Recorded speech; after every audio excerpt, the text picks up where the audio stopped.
Welcome to మెగానే TV. దేశ రాజధాని ఢిల్లీ వాసులకు మూడు సమస్యలు ఏకకాలంలో ఉక్కిరిబిక్కిరి చేస్తున్నాయి. ఒకవైపు ఎముకలు కొరికే చలి, మరోవైపు ఊపిరాడనివ్వని వాయు కాలుష్యం, ఇంకోవైపు యమునా నదిలో పేరుకుపోతున్న విషపూరిత నురగ. ఇలా ఢిల్లీ నగరం పద్మవ్యూహంలో చిక్కుకుంది. ఉష్ణోగ్రతలు కనిష్ట స్థాయికి పడిపోవడంతో నగరమంతా మంచు దుప్పటి కప్పుకుంది. తెల్లవారుజామున దట్టమైన పొగమంచు కారణంగా వాహనదారులు తీవ్ర ఇబ్బందులు ఎదుర్కొంటున్నారు. దృశ్యమానత తక్కువగా ఉండటంతో రహదారులపై రాకపోకలకు అంతరాయం ఏర్పడుతుంది. చలికి తోడు వాయు కాలుష్యం కూడా ప్రమాదకర స్థాయికి చేరుకుంది. గాలి నాణ్యత సూచి దారుణంగా పడిపోవడంతో ఢిల్లీ ఒక గ్యాస్ ఛాంబర్లా మారింది. ఈ కలుషిత గాలి పీల్చడం వల్ల చిన్నపిల్లలు, వృద్ధులు శ్వాసకోశ సంబంధిత వ్యాధుల బారిన పడుతున్నారు. కాలుష్యాన్ని అరికట్టేందుకు ప్రభుత్వం ఎన్ని చర్యలు చేపడుతున్నా పరిస్థితుల్లో మార్పు రావడం లేదు.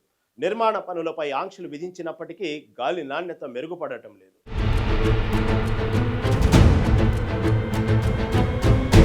ఉత్తర భారతదేశాన్ని చలి పులి వణికేస్తోంది. దేశంలోని అత్యంత పర్యాటక ఆకర్షణ కలిగిన ఆగ్రా నగరాన్ని దట్టమైన పొగమంచు కప్పేసింది. తెల్లవారుజాము నుండే మొదలైన మంచు ప్రవాహం ఎంత తీవ్రంగా ఉందంటే ప్రపంచ వింతల్లో ఒకటైన తాజ్మహల్ పూర్తిగా మంచు తెరల్లో దాగిపోయింది. సాధారణంగా సందర్శకులను కట్టిపడేసే ఈ పాలరాతి కట్టడం ఇవాళ కేవలం కొన్ని అడుగుల దూరం నుంచి కూడా కనిపించకపోవడంతో పర్యాటకులు తీవ్ర నిరాశకు గురయ్యారు.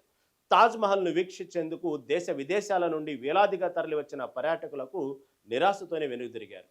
తాజ్మహల్ అందాలను తమ కెమెరాల్లో బంధించాలనుకున్న వారి ఆశలు అడియాసలయ్యాయి.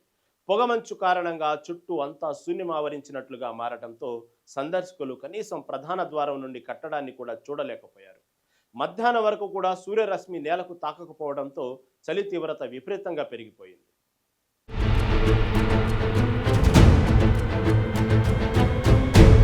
కేవలం పర్యాటక రంగాన్నే కాదు, చలి తీవ్రత, ఈ వాతావరణ మార్పులు సామాన్యుల జనజీవనాన్ని కూడా అతలాకుతలం చేస్తున్నాయి. ఆగ్రా పరిసర ప్రాంతాల్లోని రోడ్లపై విజిబిలిటీ 0 లెవెల్కి పడిపోయింది. దీంతో వాహనదారులు తీవ్ర ఇబ్బందులు పడుతున్నారు. ముందు వెళ్తున్న వాహనాలు కనిపించకపోవడంతో నెమ్మదిగా ప్రయాణించాల్సిన పరిస్థితి నెలకొంది. దీనివల్ల పలు చోట్ల రవాణా వ్యవస్థ స్తంభించిపోయింది. మరోవైపు ఢిల్లీ, ఉత్తరప్రదేశ్, పంజాబ్ వంటి రాష్ట్రాల్లో కూడా శీతల గాలుల ప్రభావం అధికంగా ఉంది. ఉష్ణోగ్రతలు కనిష్ట స్థాయికి పడిపోవడంతో ప్రజలు ఇళ్లకే పరిమితం అవుతున్నారు. రాబోయే 2-3 రోజుల పాటు ఈ పొగమంచు ప్రభావం ఇలాగే కొనసాగే అవకాశం ఉందని వాతావరణ శాఖ అధికారులు హెచ్చరిస్తున్నారు. ప్రయాణాల్లో ఉన్నవారు తగు జాగ్రత్తలు తీసుకోవాలని సూచిస్తున్నారు.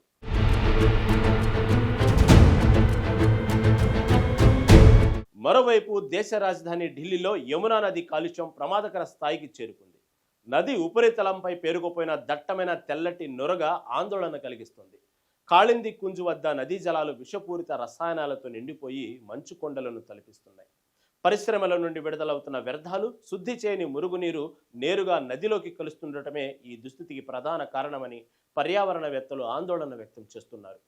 చలి తీవ్రత పెరుగుతున్న వేళ ఈ కాలుష్యం నదీ తీర ప్రాంత ప్రజల ఆరోగ్యానికి పెను సవాలుగా మారింది. నురగ నుండి వెలువడే ఘాటైన వాసన కారణంగా స్థానికులకు శ్వాసకోశ సమస్యలతో ఇబ్బందులు పడుతున్నారు. మరోవైపు నది ప్రక్షాళన కోసం ప్రభుత్వం కీలక నిర్ణయం తీసుకుంది. యమునా నదిలో కలుస్తున్న మురుగు కాలువలను శుభ్రం చేసేందుకు 32 అత్యాధునిక యంత్రాలను వినియోగించనుంది. ముఖ్యంగా నదికి అత్యధిక కాలుష్యాన్ని చేరవేస్తున్న నజఫ్గఢ్ కాలువపై అధికారులు దృష్టి సారించారు. విదేశాల నుండి దిగుమతి చేసుకున్న ప్రత్యేక డడ్జర్ల సహాయంతో వచ్చే నెల నుండి పారిశుద్ధ పనులు ప్రారంభించనున్నారు. మార్చి నాటికి యమునా నదిలో కాలుష్య తీవ్రతను తగ్గించి నీటి నాణ్యతను పెంచడమే లక్ష్యంగా యంత్రాంగం అడుగులు వేస్తోంది. మరి ఏళ్ల తరబడి అపరిష్కృతంగా ఉన్న ఈ సమస్యకు శాశ్వత పరిష్కారం లభిస్తుందో లేదో వేచి చూడాలి.